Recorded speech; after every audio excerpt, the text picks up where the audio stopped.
All right, so for today's video, I'm going to show you guys how to tear apart one of these Shark Navigator power nozzles. And honestly, even if your Navigator or Shark vacuum doesn't look like this, as long as it's modular and it comes apart like this, and even the ones that aren't, these are all very similar. So even if you have like an Apex or one of the newest ones with the blue brush rolls in them, these are all pretty much the same concept.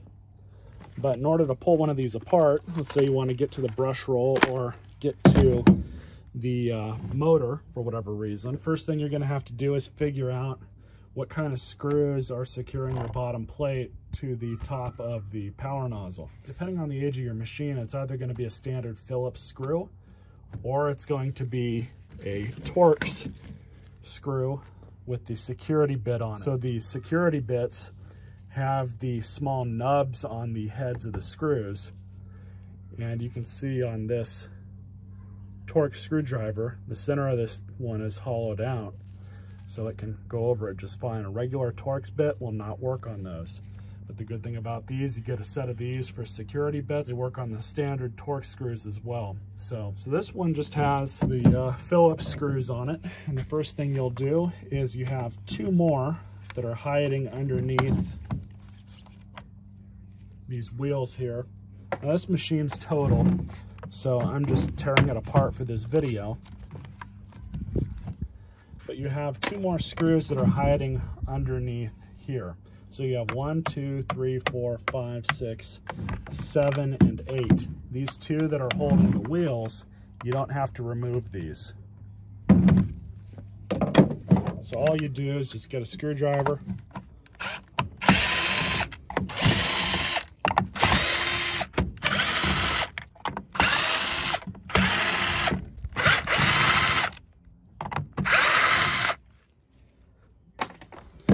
and it's really as simple as that. So then you can flip the nozzle over. You can undo this if you want to, and then just flip the top half off. So now you have your brush roll, your belt, and your motor. Now if you're looking to replace the motor on one of these, provided you have a good used motor, because you can't buy parts for these individually brand new. Now you can find some things like a brush roll aftermarket, but Shark does not make these available for the consumer to buy. So in order to change the brush roll out, you would just pull it up and out, and then put the new one in just like this, rotate it a couple times, line it back up with the holes, and that's it. Put it back together.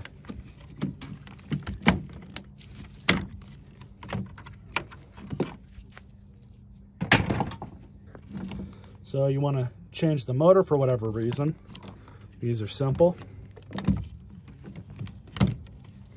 You just take them out like this, undo these two leads here, noting which one goes where.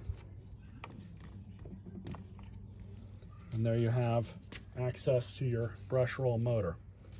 Let's go into my scrap bin. Now sometimes these motherboards do go out, but usually what does go out before anything else are these switches right here. And I have a video on how to bypass one of these. It's in the description.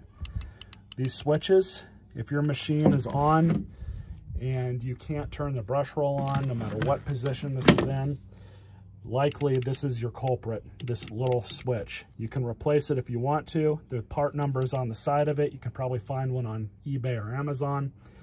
Honestly, it's easier just to bypass the thing and just be done with it. Just undo the screw.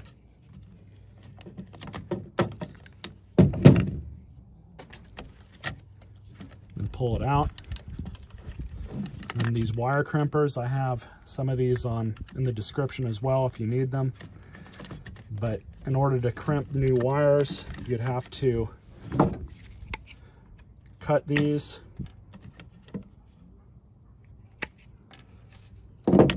take this out, put in your new switch. And the switch is also held in with a Phillips head screw and a nut. So let's say you need to change your motherboard. You're gonna have to mess with wires too.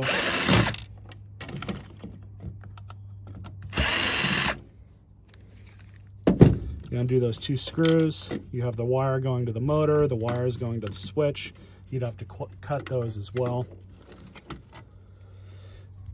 And then reconnect all the wires either with crimps or solder or whatever you want to use. If you don't feel comfortable doing it, don't do it.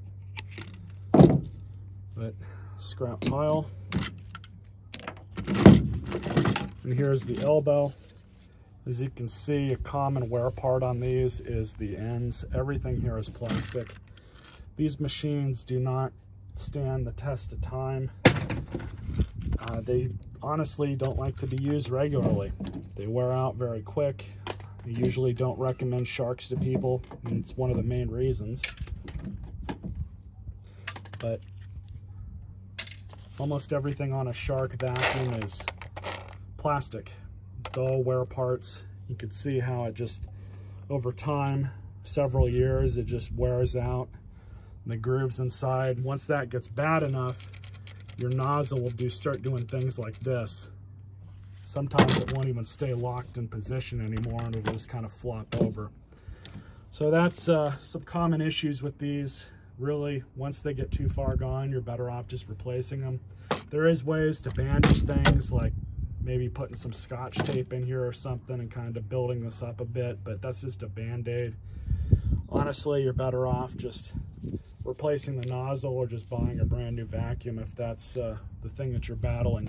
But anyways, I hope you guys enjoyed this video. I hope it helped you. Stay tuned for more.